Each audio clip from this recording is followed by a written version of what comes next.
And welcome to the Core Connection. I'm Mira Rubin here with you on Enlightened World Network. And today's topic is relational evolution, I think. Now I got to check. Yep, that's it. Relational evolution. So what in the world is that? Relational evolution is recognizing that in our own personal growth process, we're not isolated. We're actually part of a greater system. We impact that system, it impacts us. And I am inviting everybody to explore with me what it looks like to be more present to these relational dynamics. So should be fun. But before we get started, let's take a minute or two to get present. So let's take a deep breath in through your nose and hold it. And imagine clean, crisp oxygen flooding your lungs, flowing into your bloodstream, nourishing all your cells, all your organs, bringing vital life energy to your body and being. And as you exhale, exhale any tension, stress, negativity, fatigue. And now let's take another deep breath in through your nose and hold it. This time, imagine brilliant, bright light lighting you up from the inside out, illuminating, electrifying, and energizing all your cells, all your molecules, all your electrons, creating a brilliant beam of light and energy from your heart out into the world. And as you exhale, exhale any remaining tension, stress, negativity, fatigue. And now let's press our palms together. Rub your hands vigorously together. Feel that friction, the heat, the tension, the texture.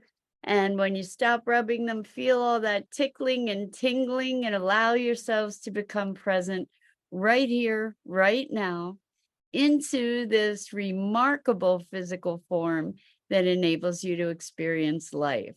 Welcome, welcome, welcome. It's so good to be here with you. And so we're talking about relational evolution. In other words, nothing happens in a vacuum. I don't know about you, but I have tended to kind of see my life as its own little bubble in a lot of ways.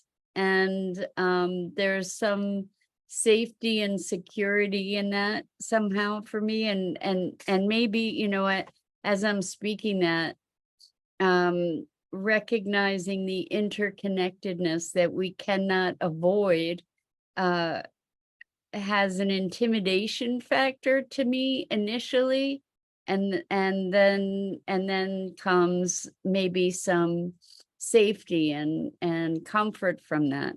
And by the way, if you guys are trying to comment and I don't respond to your comments, it's because I don't see them. So if you want to comment and you want to participate in the conversation, please go to the Enlightened World Network Facebook page, and you should be able to put your comments there, and I should be able to see them, hopefully. So, and if I see them, I will respond to them. So, again, let's look at relational evolution. So what I'm present to is, and I talk about this, but I sort of don't necessarily presence myself to the reality of it all the time. I talk about how when we elevate our own consciousness, when we elevate our own awareness, we are shifting the field in which we reside, which is a globally, universally interconnected field. We can call it the morphic field, a la Rupert Sheldrake. We can call it the field of energy, the field of life, the field of possibility. But as I really believe, and it's a working hypothesis, it's not saying that it's the truth with a capital T, but I do believe that as we shift our consciousness, we shift the field, that each of us has an impact on this greater field, and certainly on our more localized field. So as we heal, people around us seem to heal miraculously too, energetically or emotionally. As we elevate, it's remarkable how the people around us shift. It looks like everybody else is changing, and maybe they are, as we change. So that's kind of a fun thing.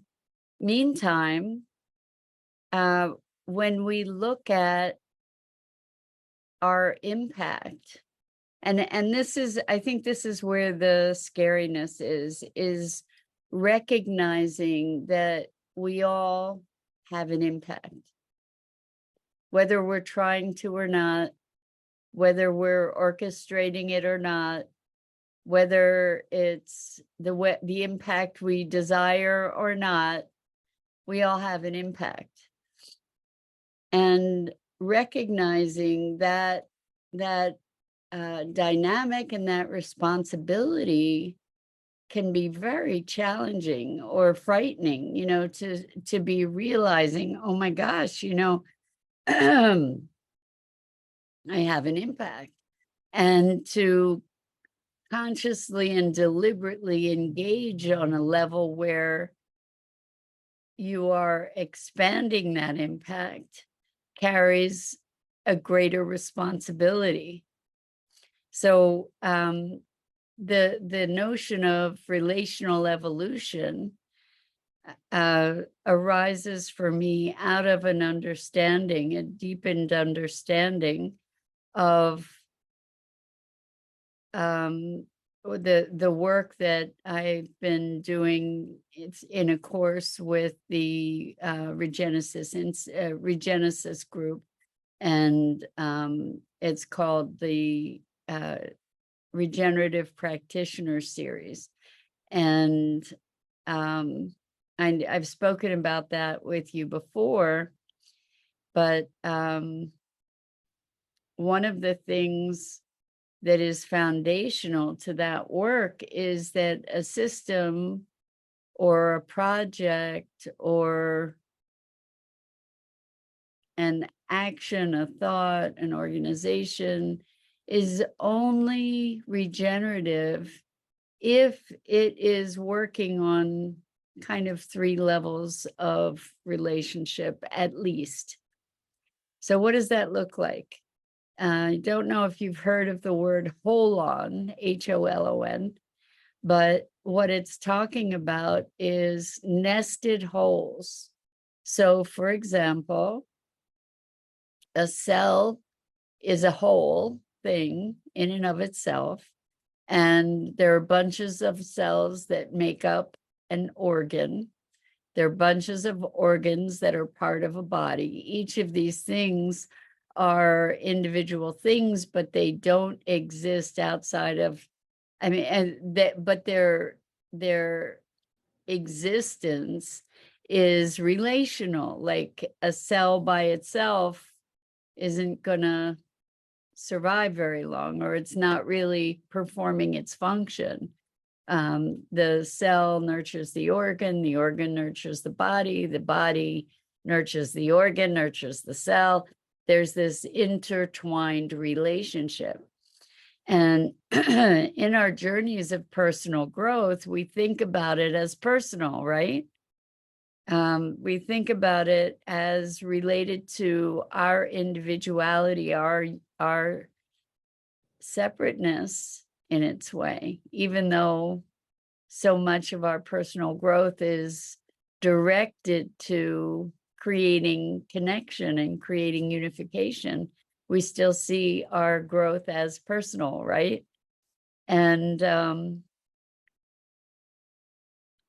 it's dawning on me how there's no such thing as purely personal growth, that our paths, our evolution is always in relationship with other systems. So, for example, as we change, people around us change. Why is that? Well, part of why people around us change is because the way we interact with them, coming from a new state of being, calls forth different responses, right? It opens up a new field of energetic possibility. And as we, like, if we don't, if we were, oops, I just dropped my ring. Let me see. Ah, there it is. If we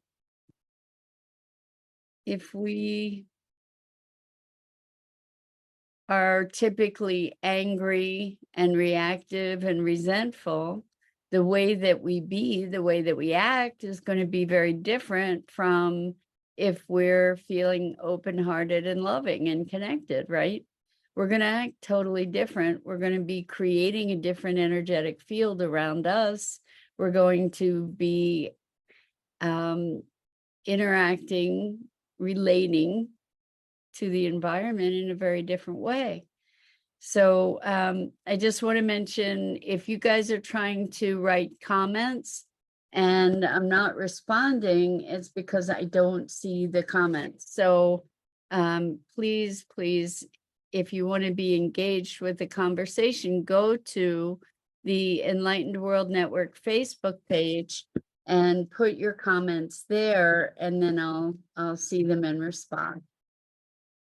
And it's so funny to me, actually, this is a riot, right?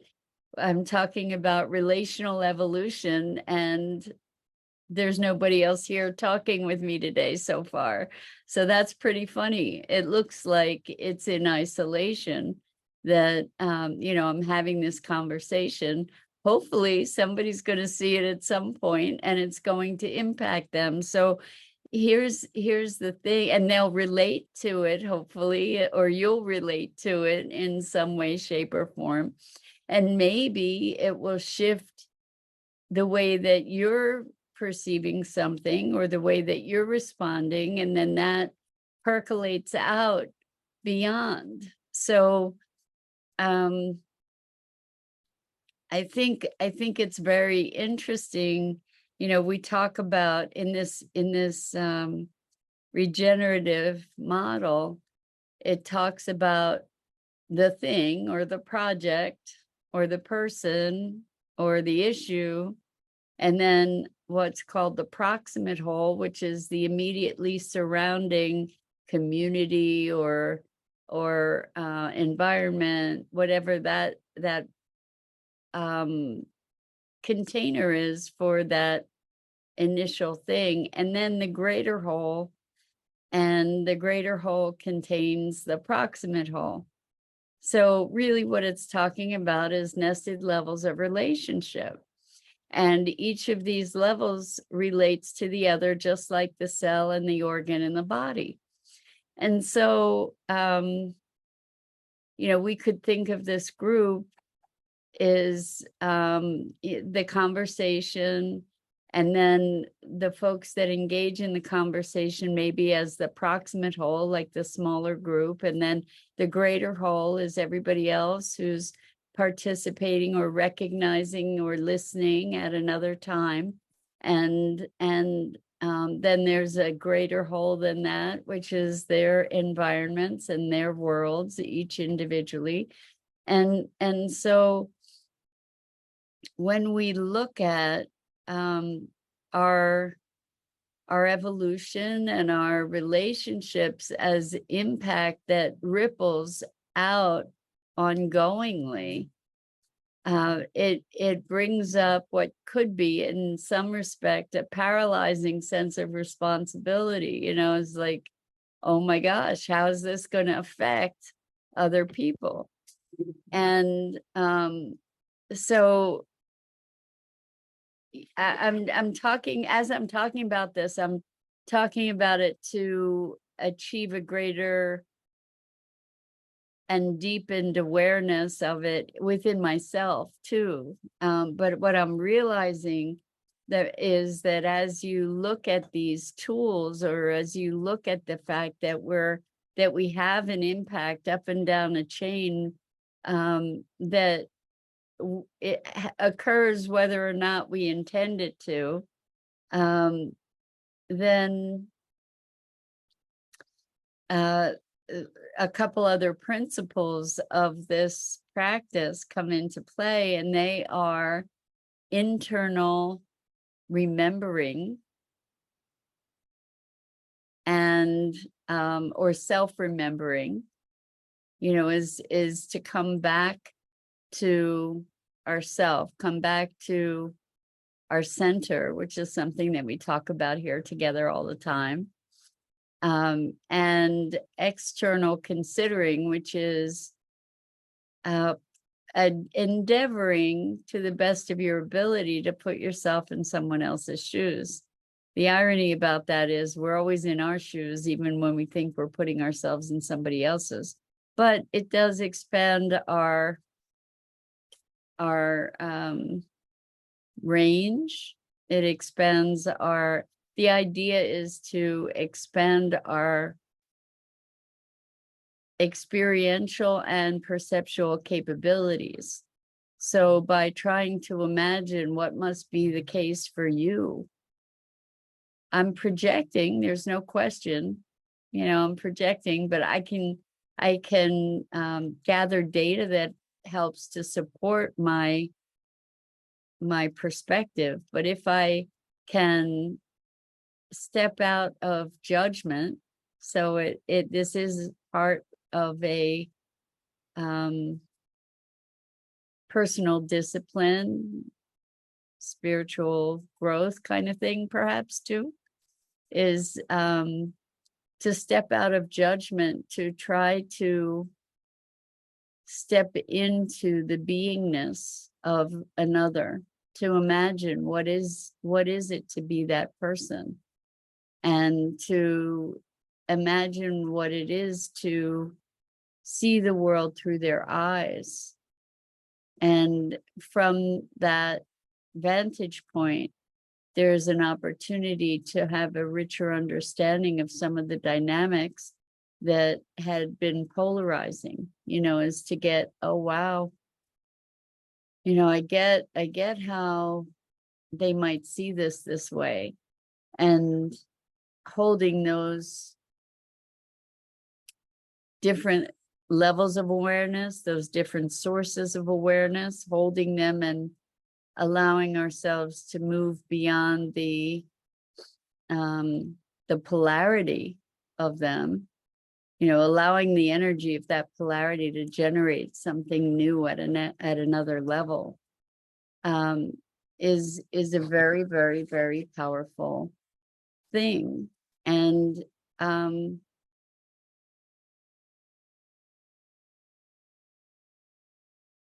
I mentioned that the experience or the awareness of the impact that we make, like recognizing that we make an impact, could be paralyzing, because it's like, oh my gosh, am I doing it right? Oh my gosh, Jenny, thank you. It's so good to have you here with us this morning. You are the very first comment that's appearing on today's feed. It's great to have you with us. We are talking about relational evolution and what that means. I just thought it was so funny that was the topic, and here I was all by myself for half of this morning, right? But I'm so glad you showed up, and we're looking at the impact that we have. And in our process of personal growth, we imagine that it's personal. And the thing is that it's actually relational, because as we grow and we evolve and change, we also, our growth impacts our interactions, right? And so it's happening in relationship with others. And so I was just talking about self-remembering. I'll bet you are, Jenny. Jenny says, I'm going through personal growth. And you know what? We all are, hopefully, right? And I don't know if it's going through it, but we get to be enlivened and engaged by it and often challenged by it, this personal growth thing. But the thing that we're looking at today is how personal growth isn't just personal, because as we elevate our thought and our being, we elevate the field in which we reside. And really, that field is interconnected. Oh my gosh, Jenny, this is amazing. Jenny says, I'm talking with my daughter. So Jenny, I just want to acknowledge you, because somehow there's been a breakthrough for you in your field, I believe, that made space for that to happen. So somehow you have shifted that in a way that has allowed other things to shift. And so this is a perfect conversation about relational evolution, that as I, for instance, if I have wounds and resentments in certain relationships, if I bring those wounds and resentments and the way that I present, then I'm creating one environment, versus if I'm connected and grateful and loving, it's a whole different energy. So Jenny says she told me she loved me just before ending a phone call. Jenny, congratulations. That's so beautiful. And it sounds like maybe what's happened is you have made space to actually be able to receive that too. And that helped to evoke it. I'm just don't know that that's the fact, but I'll put it out there as something to look at and see if it has any truth for you, if it rings true in any way. So talking about relational evolution, it's remarkable how we can shift ourselves and the world shifts. You know, at the very, very least, our perception of the world shifts.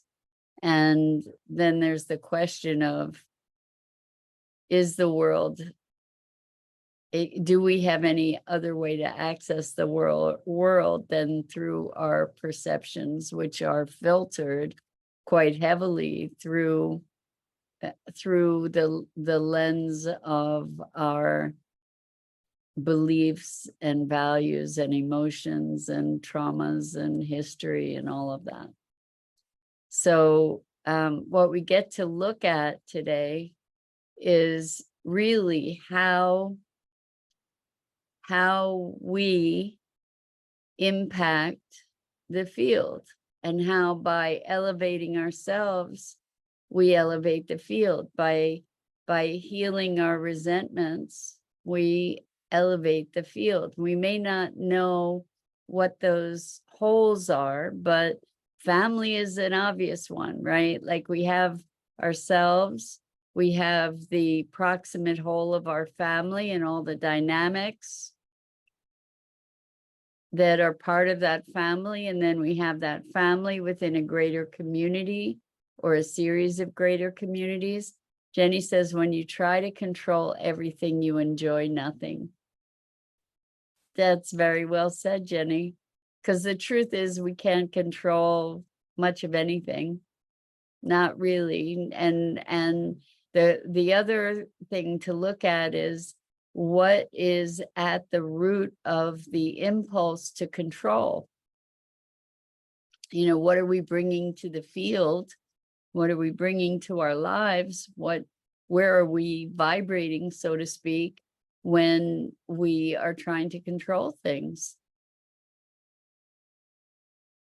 Control, or the drive to control, is fear-based.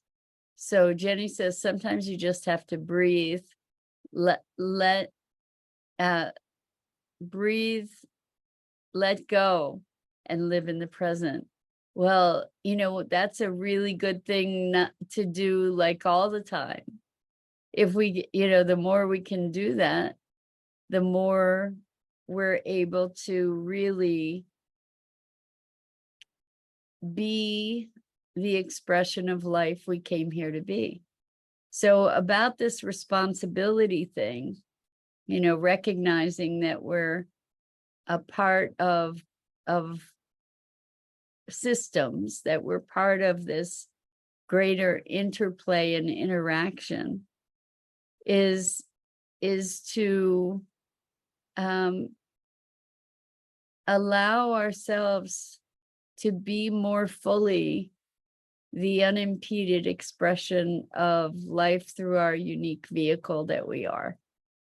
That the more fully we can express our essence, the more fully we can be connected to our inner knowing and our inner deepest drives that aren't colored by all our wounds necessarily, the things that light us up, then the more aligned we are, the more purely we're able to be an expression of life, expressing itself through our unique instrument.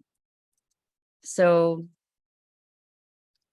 Jenny says to be the best version of ourselves. Yeah, exactly. And I to let go of who we believe ourselves to be so that we can become who we truly are. To let go of all the ideas and beliefs about how we have to be, should be, to allow ourselves to really truly be what we are, without all the overlays of judgment and condemnation and all of that. So to become more fully and wholly ourselves. And with that, relational evolution. It takes mindful work, Jenny says. It does, indeed. It does. And sometimes it's really painful to see ourselves, because we have all kinds of judgment about it. So we get to evolve past that, right? Anyway, that's it for this morning. I'm Mira Rubin. This is the Core Connection, and I go live here on the Enlightened World Network Facebook page each weekday morning at 9 a.m. Eastern. Please check out the other awesome programming on Enlightened World Network, EWN One with the Earth, Enlightened World Living. And Jenny, so good to be with you this morning. I'm so delighted that you joined us, and everybody else who has listens and engages with these conversations. So much appreciation to you. And I hope to see you again here really, really soon. Until then, so much love.